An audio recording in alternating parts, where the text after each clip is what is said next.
Okay, so your first lesson is going to be on atomic structure. A lot of this you would have done in first year, but it's just really a recap of it. Okay, so before we even start, we're going to have a look at the periodic table. If you remember, there is actually 118 elements. Some of them are still being discovered right now. Okay, they're arranged in a certain order, which is what we're going to go into today. Okay, so your elements are arranged in the periodic table by increasing atomic number. So if you look at it, we'll get it back in front of us. We've got the atomic number 1, which is hydrogen. Then all the way over here is helium, which is an atomic number 2. And then back down to here, lithium, 3, 4, 5, 6, 7, 8, 9, 10.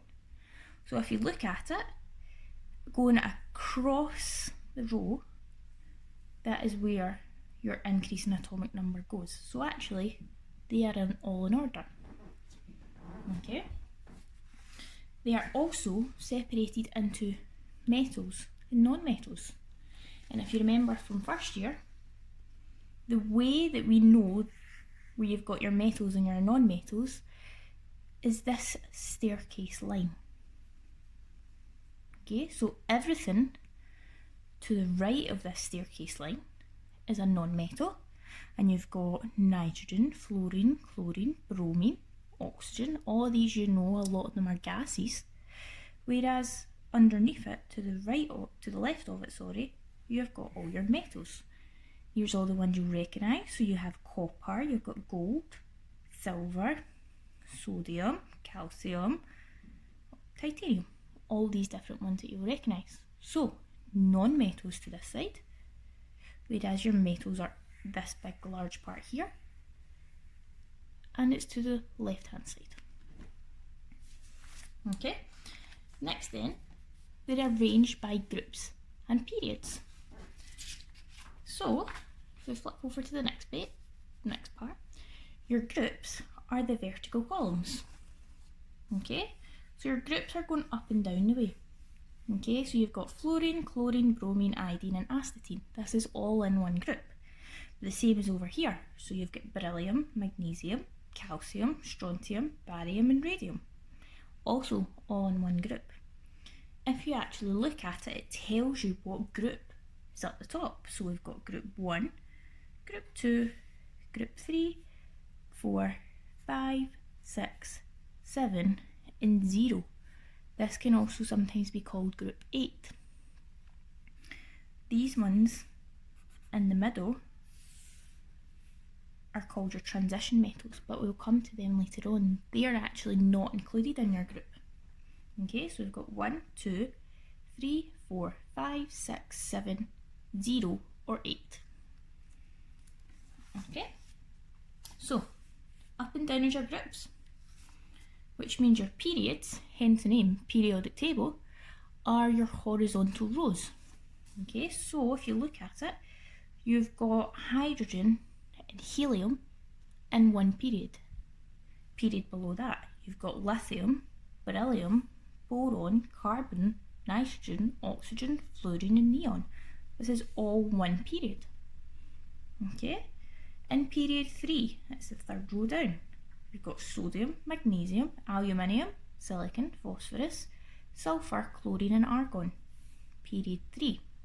So we've got 1, 2, 3, period 4, period 5, period 6, period 7. These guys down here, these actually fit into there.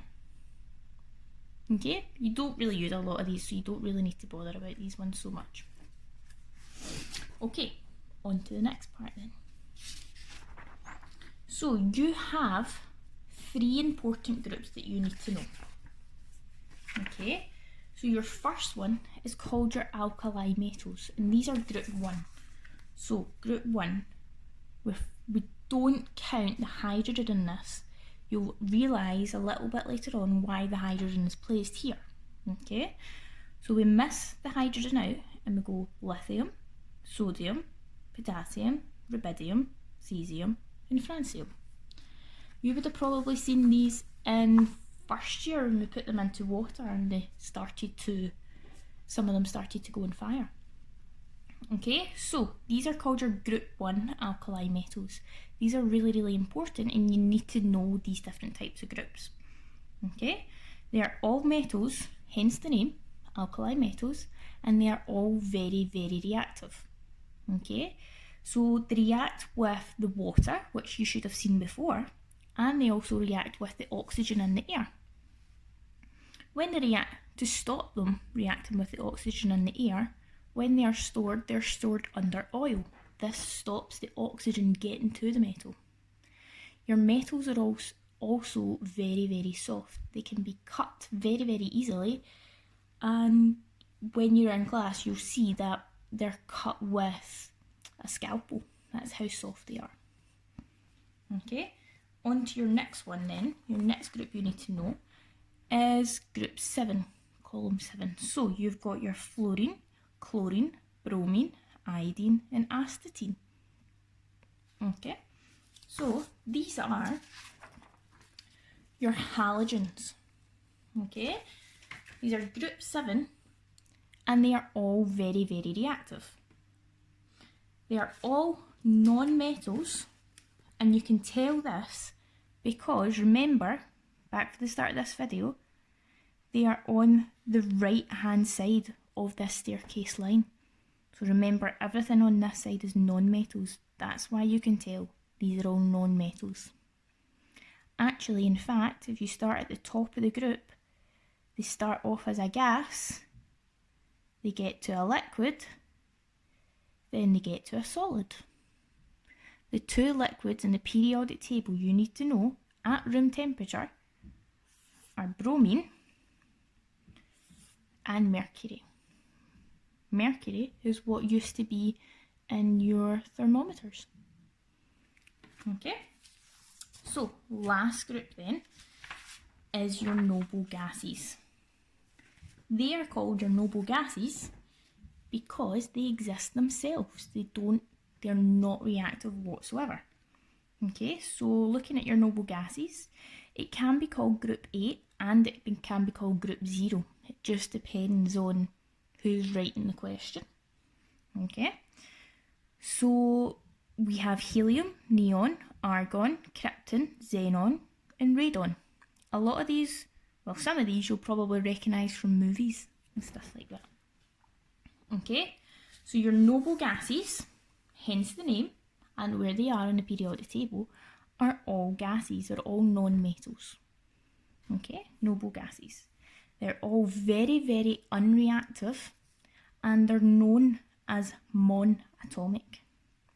So the word monatomic, mon means one and atomic means atom. Okay, so they all have one atom and they don't have to bond to anything in order to be stable. Hence the name monatomic.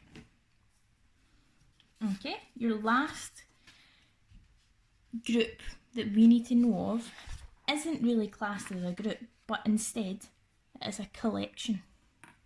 Okay, so this is the ones I was talking about earlier.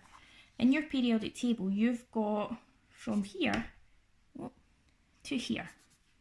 You've got this big middle part. Okay, this is called your transition metals. Yeah, so your transition metals are probably ones you will recognise the most. You've got nickel, copper, zinc, silver, gold, lots of these different ones, titanium. Okay, so instead of these being a group, because we know groups are up and down the way, it is seen as a collection of metals. Okay, so they all have coloured ions, so when they react or when they're dissolved, they will produce a different colour depending on what metal it is. If you remember, in second year in our forensics, we completed the flame test. Okay, that was to do with different transition metals. You got a different colour depending on what metal was in it. Okay, they can also be used as catalysts. We will come on more to this when we do the topic rates of reaction. Okay, a catalyst is something That speeds up the rate of a reaction. Okay, so this is us done for this part of it. When you're going through the questions, what I need you to do is have a periodic table in front of you, whether it be online on your phone or your computer, or whether it be printed off. Okay.